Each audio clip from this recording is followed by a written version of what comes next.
Kasalukuyang nasa United Kingdom ang real and real-life partner na sina Jericho Rosales at Janine Gutierrez para sa Barrio Fiesta London 2026 show set on July 26 at Upscourt Farm in Walton on Thames, Surrey. Sobrang excited nga ni Janine dahil ito raw ang first step sa show nila ni Echo Together in London. Ako excited kasi it's my first time to do Barrio Fiesta. Matagal na rin ako hindi nakakapunta sa London, so I'm excited to see the Kapamilyas and the UK. I'm just happy kasi syempre you get to celebrate with our OFWs and sana maging happy sila na magkita kami sa ad ni Janine. Sabi pa ng actress, pagkakataon na rin daw ito para makapagpasalamat siya sa mga kababayang Pinoy doon sa walang sawang suportang pagtangkilik sa kanilang mga kapamilya shows. O syempre, happy ako na makapag-thank you ng harap-harapan sa lahat ng suporta nila sa mga palabas natin. Of course, yun nga, makisaya lang. And hopefully, makapagdala ng konting ligaya sa mga kapamilya, ani Janine.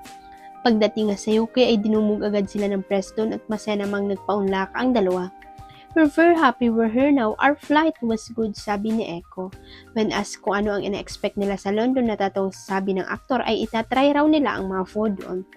We're just going to eat your food. We heard that you guys love like picnic and then there's tools and things happening. So makikikain kami, sabi niya.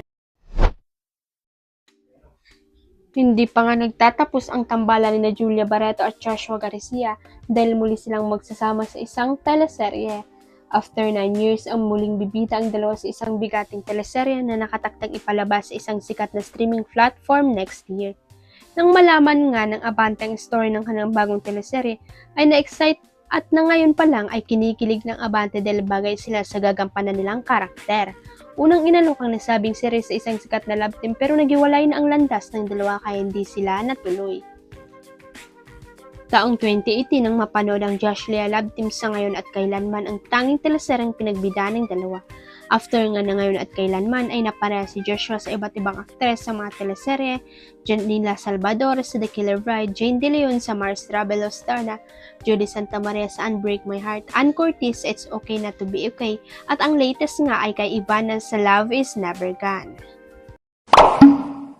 Huwag kalimutang i-click ang subscribe button at i-ring ang notification bell para sa latest at legit chika updates.